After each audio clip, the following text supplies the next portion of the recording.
Rwandaises, Rwandais.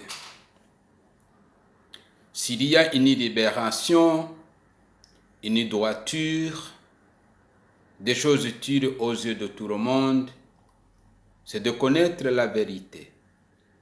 Si cette vérité est connue, il nous franchira, il nous rendra libres. J'ai choisi de dire cette vérité qui libère, qui rend fier, qui met en évidence les valeurs rwandaises, celles de l'unité nationale, de la cohésion du peuple, de la solidarité entre la population, de la liberté d'un peuple libre, d'un peuple debout, debout pour une vraie réconciliation, un avenir meilleur et réconcilié avec son histoire, un avenir durable, plein d'espoir, d'harmonie, de santé, d'éducation pour tous, de sécurité, de paix et de volonté de vivre ensemble et de l'unité et de l'utilité mutuelle. C'est vrai, notre histoire est douloureuse et caractérisée par la spirale de violence, de succession de pouvoir, d'esclavagisme, d'exclusion de la masse populaire, de tueries, de génocide, de diabolisation et de la dictature féroce. En effet, les dignitaires successifs au pouvoir au Rwanda ont manqué à leur objectif, celui de réconcilier et de faire habiter et cohabiter ensemble la population rwandaise, en permettant à cette population de se reconnaître, de se considérer et de se respecter mutuellement. Ils ont préféré de fonder le pouvoir sur la division, l'oppression, l'exclusion, le régionalisme, la terreur, la dictature féroce, dont le irritant et le génocide et l'exode massif de la population rwandaise partout dans le monde où il vit une vie menacée, diabolisée, une vie d'instabilité, une vie de calvaire minable. C'est vrai, le Rwanda est un pays dont la population est composée de 3 ethnies. Toi, Hutu, Tutsi, qui doivent comprendre que le Rwanda existe si les 3 ethnies vivent ensemble, unis, réconciliés, solidaires, se respectant mutuellement, sinon nous allons mourir comme des stupides, comme le disait autrefois Martin Luther King. C'est une vérité que l'esprit de régionalisme coule encore dans les veines de certains Rwandais, ce qui entrave encore les actions communes pour sortir le Rwanda dans la situation conflictuelle qui s'éternise. Nous leur demandons de revenir à la raison.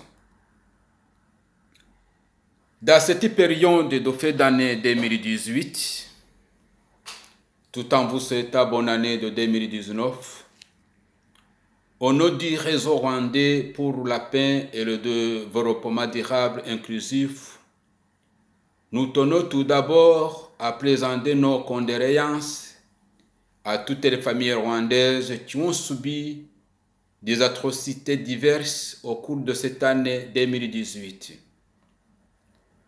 Nous leur disons de prendre le courage pour 2019. Rien ne sera plus comme avant. Un jour, tout va changer. Dieu est grand.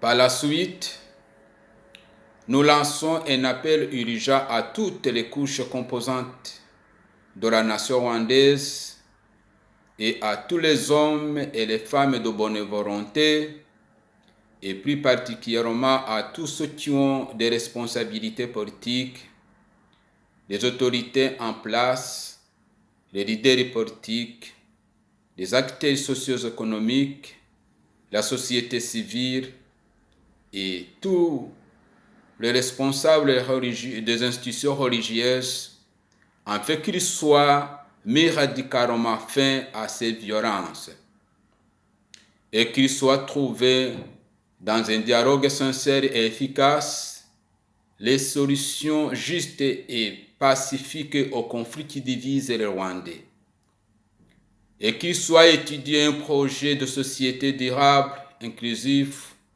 qui conviendrait mieux pour tous les Rwandais sans exception.